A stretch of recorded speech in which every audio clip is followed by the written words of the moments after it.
నమస్తే. ఇన్నాళ్ళు నన్ను సపోర్ట్ చేస్తూ, ఎంకరేజ్ చేస్తూ మీ ప్రేమని నాకు అందిస్తున్న ప్రతి ఒక్కరికి కృతజ్ఞతలు. అలాగే ఈ వీడియో కూడా ఖచ్చితంగా మీకు ఉపయోగపడుతుంది. లైక్, షేర్ అండ్ సబ్స్క్రైబ్ చేసి మీ సపోర్ట్‌ని నాకు అందించండి. అలాగే ఈ వీడియో పట్ల మీకున్న అభిప్రాయాన్ని కామెంట్ సెక్షన్‌లో కామెంట్ చేసి తెలియజేయండి. ఇప్పుడు వీడియోని చూద్దాం. నమస్తే, వెల్కమ్ టు అవర్ ఛానల్. నేను పద్మిని. ప్రస్తుతంతో పాటు astrologer, tarot card reader and crystal healer Anupama గారు ఉన్నారు. మాట్లాడదాం. అనుపమ గారు నమస్తే అండి. నమస్తే పద్మిని గారు. ఎలా ఉన్నారు అనుపమ గారు? బాగున్నానండి, థ్యాంక్ యూ. ఫైన్.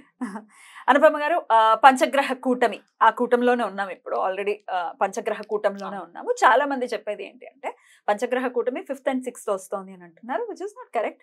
షష్టగ్రహ కూటమి అప్పుడు జరగబోతోంది. బట్ ఇప్పుడు ప్రెసెంట్ మాత్రం ఎప్పటి వరకు ఉందండి పంచగ్రహ కూటమి? 5th మనకి పంచగ్రహ కూటమి 15th వరకు ఉంటదండి. సో జూన్ 15th వరకు పంచగ్రహ కూటమిలోనే ఉంటాం మనం కదా. రైట్. అసలు ఈ పంచగ్రహ కూటమి ఏ గ్రహాల ద్వారా ఏర్పడుతోంది? అలాగే షష్టగ్రహం అంటే 6 గ్రహాలు, మరి ఆ షష్టగ్రహ కూటమి ఎప్పుడు ఏర్పడుతోంది? ఏంటి దీని వల్ల? అంటే గ్లోబల్ గా ఏమైనా ఇంపాక్ట్స్ ఉంటాయా? పర్సనల్ ఇండివిజువల్ గా మన లైఫ్స్ లో కూడా ఏమైనా ఇంపాక్ట్ ఉంటుందా? What is your analysis Anupama గారు? షష్టగ్రహ కూటమి అయితే మనకి రేపు ఆల్రెడీ జూన్ 1st కి యురేనస్, మనం చాలా మంది నెగ్లెక్ట్ చేస్తారండి. వేదిక్ ఆస్ట్రాలజర్స్ యురేనస్ ని కన్సిడర్ చేయరు, వెస్టర్న్ లో కన్సిడర్ చేస్తారు. కానీ వేదిక్ లో కూడా మనం కన్సిడరేషన్ ఎక్కడ తీసుకోవాలంటే మండేన్ ఆస్ట్రాలజీ, అంటే గ్లోబల్ ఈవెంట్స్ ప్రెడిక్షన్స్ చేయడానికి మనకి ఈ ప్లానెట్స్, అవుటర్ ప్లానెట్స్ మనకి చాలా ఇంపార్టెంట్ అయిపోతాయి అన్నమాట. For example Neptune, Uranus, Pluto, ఈ 3 గ్రహాలు రవికి దూరంగా ఉంటాయి. పృథ్వీ పైన ఎఫెక్ట్స్ పడవు అని అనుకుంటూ ఉంటాం మనం. లేదండి, పడతాయి. డెఫినెట్లీ పడతాయి. అంటే ఇవి జనరేషనల్ గా చేసే చేంజెస్ అన్నమాట. ఒక కంప్లీట్ ఒక జనరేషన్ ని మార్పు తీసుకొచ్చే ప్లానెట్స్ అన్నమాట ఇవి. సో ఇంపాక్ట్ కొద్దిగా తక్కువ కనబడుతుంది డే టు డే రొటీన్ లో, కానీ ఎక్కువ కాలం ఉంటుంది కాబట్టి ఒక రాశిలో.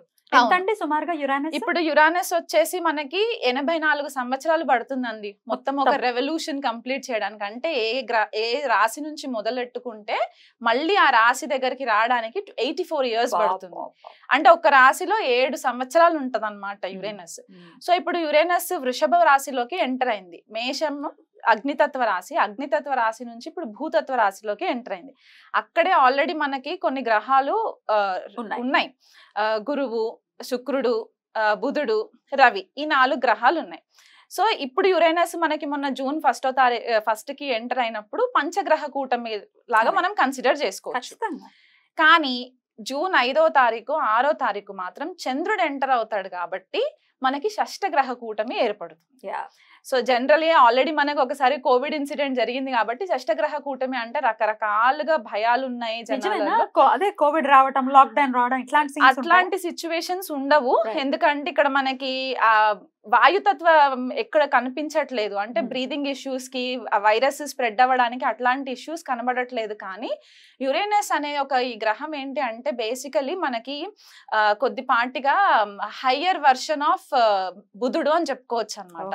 ఓకే, మనకి ఏరోస్పేస్ ఇండస్ట్రీస్ అవ్వచ్చు, sudden shocks, sudden earthquakes రావడానికి, భూకంపాలు రావడానికి, ఏదైనా సడన్ గా జరిగిపోవడానికి అన్నమాట. ఎందుకంటే రూలింగ్ వచ్చేసి కుంభరాశిని రూల్ చేస్తారు యురేనస్. మనకి తెలుగులో ఏమంటారంటే అరుణుడు అని కొంతమంది అంటారు, ప్రజాపతి అని కొంతమంది అంటారు, ఇంద్రుడు అని కొంతమంది అంటారు. సో ఇప్పుడు ఇంద్రుడి నేచర్ మనకి స్వతహాగా మైథలాజికల్ స్టోరీస్ తెలిసిన ప్రకారం అయితే కొద్దిగా అగ్రెసివ్ గానే ఉంటూ ఉంటారు. కాబట్టి ఈ ప్లానెట్ కొద్దిగా ఇరెటిక్ బిహేవియర్ ఉంటుంది అనమాట. అంటే రెబెల్ గా ఉండే ఛాన్సెస్ ఎక్కువ ఉంటాయి. ఆ డామినెన్స్ అంతా కూడా కొద్దిగా రెబెలియన్ గా ఉంటుంది అనమాట. సో ఎప్పుడైతే ఇలాంటి గ్రహము మనకి భూతత్వ రాశిలోకి ఎంటర్ అయ్యి 0 degrees లో ఉంటుంది ఇప్పుడు ప్రెసెంట్ గా. ఎందుకంటే స్లో మూవింగ్ ప్లానెట్, మనం శనినే అనుకుంటాము, శని కంటే ఇంకా స్లో మూవింగ్ ప్లానెట్ కాబట్టి 0 degrees టారస్ లో ఉంది ఇప్పుడు ప్రెసెంట్. అంటే కృత్తికా నక్షత్రంలో ఉంటుంది.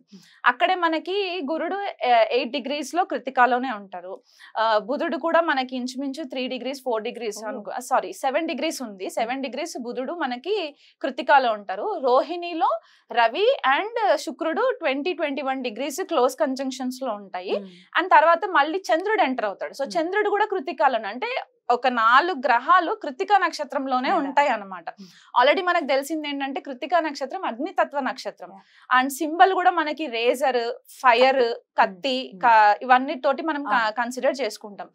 సో ఒక ఎరేటిక్ బిహేవియర్ ఉన్న గ్రహము కృత్తికాలోకి ఎంటర్ అయినప్పుడు గురుడు ఆల్రెడీ మనకి వాయుతత్వ గ్రహంగా మనం చెప్పుకుంటాం, ఆకాశతత్వంగా చెప్పుకుంటాం కాబట్టి ఈ ప్లానెట్స్ అన్ని కూడా ఒక క్లస్టర్ ఆఫ్ ఎనర్జీస్ వచ్చేసరికి ఎక్స్ప్లోషన్స్ అయ్యే ఛాన్సెస్ ఎక్కువ ఉంటాయండి మనకి. అందులో యురేనస్ ఏంటంటే 84 years అని చెప్పాను కదా, క్రితం జరిగిన ట్రాన్సిట్ ఎప్పుడు అని అంటే 1940వ సంవత్సరంలో జరిగింది ట్రాన్సిట్. అప్పుడు టారస్ లో ఉన్నారు, అప్పుడు వృషభంలో ఉన్నారన్నమాట యురేనస్. 1940లో మనకి యాక్చువల్ గా సెకండ్ వరల్డ్ వార్ స్టార్ట్ అయిందండి. సెకండ్ వరల్డ్ వార్ స్టార్ట్ అయింది. ప్రేక్షకులు కావాలంటే వెరిఫై చేసుకోవచ్చు మన టైమ్ లైన్స్. సో 1939 అంటే ఆల్మోస్ట్ మేషరాశిలో నుంచి లీవ్ అయ్యి టారస్ లోకి ఎంటర్ అయ్యే టైం కంటే సెప్టెంబర్ 1939లో 1939వ సంవత్సరంలో మనకి సెకండ్ వరల్డ్ వార్ స్టార్ట్ అయ్యి అదొక 7 సంవత్సరాలు కంటిన్యూ అయింది అనమాట. సో 46 వరకు మనకి అది కంటిన్యూయేషన్ లోకి వచ్చి అప్పుడు మనకి సెకండ్ వరల్డ్ వార్ మొత్తం ఒక పీస్ లెవెల్లోకి వచ్చింది. సో ఆ దేశాల పైన యుద్ధాలు జరగడం, రకరకాల ఇష్యూస్ మనం ఫేస్ చేసాము, ఫైర్ ఎక్స్ప్లోషన్స్ ఇట్లాంటివన్నీ చూసాం. సో ఇప్పుడు కూడా ఇంచుమించు వార్ వస్తుందా అంటే నేను 100% వార్ వస్తుంది రావాలని ఏం లేదు, వరల్డ్ వైడ్ గా ఎక్కడైనా, వరల్డ్ వైడ్ గా ఎక్కడ. ఇప్పుడు ఓన్లీ మన ఇండియాకే జరగాలని లేదు కదా, గ్లోబల్ గా ఎక్కడైనా జరగచ్చు. ఇప్పుడు యుక్రెయిన్ లో ఆల్రెడీ ఎట్లాంటి వాతావరణం ఉందో మనకు తెలుసు. సో ఇది ఇంకొంచెం ఎన్హాన్స్ చేస్తుందని అనుకోవచ్చా ఈ గ్రహ కూటమి? అవునండి, అవుతుంది. యుఎస్ తోటి కూడా కొద్దిగా ఇష్యూస్ రావడము, యుఎస్ రష్యా యుక్రెయిన్ కి ఇష్యూస్ రావడము, మళ్ళీ ఇప్పుడు మనకి ఇక్కడ అరబ్ కంట్రీస్ లో కూడా మనకి కొద్దిపాటిగా ఇష్యూస్ రావడము, ఇండియా వైపు కూడా మనకి ఇప్పుడు ఇండియా ప్రకారం తీసుకుంటే మన భారతదేశ ఇండిపెండెన్స్ వచ్చిన చార్ట్ ప్రకారం చూసుకుంటే గనక మనది వృషభ లగ్నం అవుతుంది. సో లగ్నంలోనే మనకి షష్టగ్రహ కూటమి అనేది ఏర్పడుతుంది. ఈ రిజల్ట్ మనకి ఆ రోజే కనిపిస్తుందా అంటే ఆ రోజు కనిపించక్కర్లేదు. ఇది ఒక ప్రాసెస్, స్లో మూవింగ్ ప్రాసెస్ కాబట్టి it will take some time అన్నమాట. ఆ మొత్తం ఎనర్జీస్ అంతా కల్మినేట్ అయ్యి మనకు ఒక ఎండ్ రిజల్ట్ రావడానికి. కాకపోతే ఇక్కడ మనకి ఇంటర్నేషనల్ లెవెల్లో కూడా మనకి కొద్దిపాటిగా ఇప్పటి వరకు ఏదైతే మనకి ఆ ఫ్రీనెస్ ఉండిందో in terms of international leaders తోటి మనకి కమ్యూనికేషన్స్ అవ్వచ్చు, లేకపోతే మనకి వాళ్ళతో ఉన్న ఫ్రెండ్షిప్స్ అవ్వచ్చు, కొద్దిపాటిగా డిస్టర్బ్ అయ్యే ఛాన్సెస్ ఉంటాయండి. మన నేషనల్ లీడర్స్ కి కూడా కొద్దిపాటిగా థ్రెట్ ఉండే ఛాన్సెస్ కూడా ఉన్నాయి రాజకీయ నాయకులకి. అండ్ మనకి ఇంకొకటి ఏంటి అంటే ఇప్పుడు ఇండియా చార్ట్ అని చెప్పేసి అనుకున్నాం కాబట్టి మనకి నార్త్ లో ఎక్కువ ఇది చూసుకుంటే భూకంపాలు వచ్చే ఛాన్సెస్ మనకి నార్త్ లో ఎక్కువ కనబడుతూ ఉంటాయి. సో ఈ గ్రహాలన్నీ వీక్షణ మనకి వృశ్చిక రాశి పైన పడుతుంది. ఇప్పుడు అందరి కళ్ళంతా వృశ్చిక రాశి పైన ఉంటుంది అనమాట. ఎందుకు అంటే ఈ షష్టగ్రహాలన్నీ కూడా 7th ఆస్పెక్ట్ వృశ్చిక రాశి పైన పడుతుంది. కుజుడు ఆల్రెడీ మేషరాశిలోకి ఎంటర్ అయ్యి మేషరాశి నుంచి 8వ ఆస్పెక్ట్ వృశ్చిక రాశి పైన పడుతుంది. రాహు 9వ దృష్టి మనకి వృశ్చిక రాశి పైన పడుతుంది. అండ్ ఇక్కడ కుజుడు ఆల్రెడీ శని వీక్షణలోనే ఉన్నారు. సో మొత్తం 9 గ్రహాలు వృశ్చిక రాశి పైన పడుతుంది చూపు. అండ్ షష్టగ్రహ కూటమి మాత్రం వృషభ రాశిలో జరుగుతుంది. సో మన లైఫ్ లో ఎట్లాంటి ఈవెంట్స్ అంటే మనకి వృషభ రాశికి సంబంధించిన కారకత్వాలు, వృశ్చిక రాశికి సంబంధించిన కారకత్వాలు ఎఫెక్ట్ అయ్యే ఛాన్సెస్ ఉంటాయి. సో మనకి నార్త్ ఇండియాలో భూకంపాలు వచ్చే సంఘటనలు, సౌత్ ఇండియాకు వచ్చేసరికి ఎస్పెషల్లీ తెలుగు రాష్ట్రాలు, తమిళనాడు, కర్ణాటక, కేరళ ఇటువైపు ఫ్లడ్స్ వచ్చే ఛాన్సెస్ ఎక్కువ ఉంటాయి. వర్షాలు, సునామీస్, సైక్లోన్ ఎఫెక్ట్స్, దానివల్ల కొద్దిగా జన నష్టము. అండ్ మనకి ఇంకొకటి ఏంటంటే మనకి టారస్ వృషభ రాశి మనకి అగ్రికల్చర్ కి కూడా సంబంధించింది. అంటే పంటలు, పాడి పంటలు ఇవన్నిటికీ కూడా మనకి ఫుడ్ రిసోర్సెస్ కాబట్టి అక్కడ పంట నష్టం కొద్దిగా జరగడం, వర్షాల వల్ల, బీభత్సమైన వర్షాల వల్ల కొద్దిగా పంట నష్టం జరగడము. అండ్ టారస్ మనకి ఫైనాన్షియల్ రిజర్వ్స్ కూడా కదా. సో ఫైనాన్షియల్ గా కూడా మనకి కొద్దిపాటిగా డిస్టర్బెన్సెస్ రావడము, సడన్ చేంజెస్ రావడము, గ్లోబల్ అంటే మనకి ఇంటర్నేషనల్ లెవెల్ అండ్ మనకి నేషనల్ లెవెల్లో కూడా ఫైనాన్షియల్ రీస్ట్రక్చరింగ్ జరిగే ఛాన్సెస్ ఈ షష్టగ్రహ కూటమి ఎఫెక్ట్స్ వల్ల జరిగే ఛాన్సెస్ ఉన్నాయి. అండ్ అది కాకుండా స్పెసిఫిక్ గా ఇది ఎవరికి ఎక్కువ వర్తిస్తుంది అంటే ఇండివిజువల్ హారోస్కోప్స్ లో కూడా సడన్ గా ఫైనాన్షియల్ రిసెంట్మెంట్ రావడము.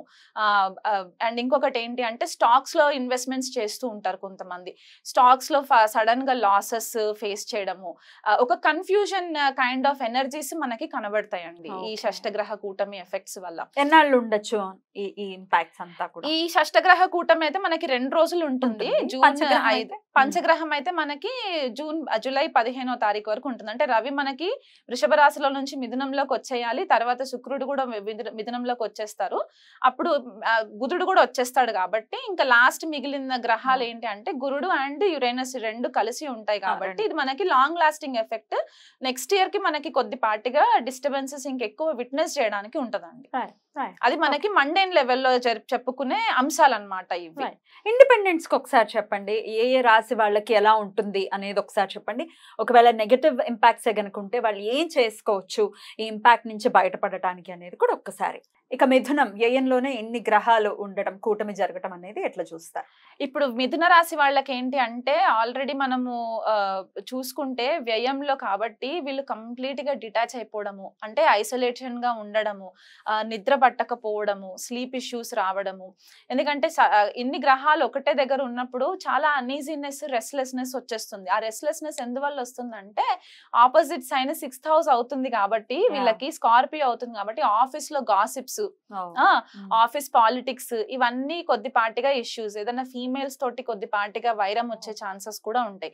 అంటే ఇమ్మెచ్యూర్ డిస్కషన్స్ చేయడము, బుధుడు కూడా కలిసి ఉన్నాడు కదా శుక్రుడితో, సో కొద్దిపాటిగా మనకు అక్కడ ఆ డిస్టర్బెన్సెస్ కనబడడానికి కూడా ఛాన్సెస్ ఉంటాయి.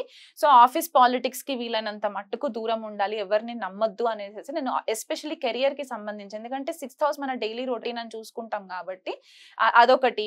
ఎవరికైనా డొమెస్టిక్ పెట్ అనిమల్స్ ఉంటే కనుక పెట్ అనిమల్స్ కొద్దిగా, అంటే కొంతమంది డాగ్స్, క్యాట్స్ పెంచుకుంటూ ఉంటారు కదా, వాటికి సంబంధించి కొద్దిపాటిగా హెల్త్ కి సంబంధించి ఏమైనా ఇష్యూస్ వచ్చే ఛాన్సెస్ కూడా ఉంటాయండి. జాగ్రత్తలు తీసుకోవాలి. సో ఓవరాల్ గా అన్ని రాశుల వాళ్ళకి కూడా చెప్పారు కాబట్టి ఏదైనా రెమెడీ ఉందా? మీరు ఆల్రెడీ చెప్పారు ఏ పనులు చేయకుండా జాగ్రత్తగా ఉండండి అనేది కూడా వన్ ఆఫ్ ద రెమెడీస్ అని చెప్పుకోవచ్చు. అయినప్పటికీ ఇంకా ఆరాధన విషయంలో ఏదైనా చెప్తారా? ఆరాధన విషయంలో అంటే మనకి వృషభంలో ఇవన్నీ ప్లానెట్స్ జరుగుతున్నాయి కాబట్టి అందరూ ఫస్ట్ ప్రే చేయాల్సింది శ్రీ మహాలక్ష్మికి. ఎందుకంటే మనకి రిసోర్సెస్, ఫైనాన్షియల్ రిసోర్సెస్ అవ్వచ్చు, అబండెన్స్ అవ్వచ్చు, భూమికి సంబంధించి పంటలు ఇవన్నీ కూడా వృషభ రాశికే సంబంధించి ఉంటాయి కాబట్టి శ్రీ మహాలక్ష్మికి ఆరాధన చేసుకోవడము, లక్ష్మి అష్టోత్తరం చదువుకోవడము, ఆవు నెయ్యితో దీపం పెట్టడము, ఇట్లాంటివి రెగ్యులర్ గా చేయాలి 1 month కూడా. అండ్ ఇంకొకటి ఏంటి అంటే మనకి స్కార్పియో కూడా యాక్టివ్ అయిపోయి ఉంది కాబట్టి, అండ్ ఈ మెయిన్ ప్లానెట్స్ ఏవైతే ఉన్నాయో ఈ గ్రహాలన్నీ కూడా కృతికాలో జరుగుతున్నాయి కాబట్టి, యుతి మొత్తం కృతికాలో ఉంది కాబట్టి సుబ్రహ్మణ్యేశ్వర స్వామి ఆరాధన చాలా ఇంపార్టెంట్. స్కంద కవచము డైలీ ఒక్కసారైనా సరే ఉదయం లేవగానే స్నానం అవన్నీ చేసేసుకున్న తర్వాత స్కంద కవచము చదవడానికి రాకపోయినా కనీసం ఇంట్లో ప్లే చేయండి. ఎందుకంటే మనం ఈ ఎనర్జీస్ అన్ని కూడా మనల్ని కొద్దిపాటిగా ర్యాష్ డెసిషన్స్ తీసుకునే ఛాన్సెస్, ర్యాష్ డ్రైవింగ్స్ ఇవి జరిగే ఛాన్సెస్ ఉంటాయి. కాబట్టి మనల్ని మనం ప్రొటెక్ట్ చేసుకోవడానికి and at the same time ధర్మబద్ధంగా దేశ సంరక్షణ కోసం కూడా మనం ఆలోచించాలి. కాబట్టి స్కంద కవచము రెగ్యులర్ గా వినడము ఇదొకటి చాలా ఇంపార్టెంట్. వీలు కుదిరితే సుబ్రహ్మణ్యేశ్వర స్వామికి అర్చన అభిషేకాలు చేసుకోవచ్చు. రైట్ అండి, చాలా బ్యూటిఫుల్ గా ఎక్స్ప్లెయిన్ చేశారు. డెఫినెట్లీ, ఎందుకంటే యురేనస్ ని కన్సిడర్ చేస్తూ గనక ఒకవేళ ప్రిడిక్షన్ ఇస్తే ఎంత అక్యురేట్ గా ప్రిడిక్షన్ వస్తుంది అనేది చెప్పటం అనేది ఎవరికి వారు దాన్ని చూడాల్సిందే కదా.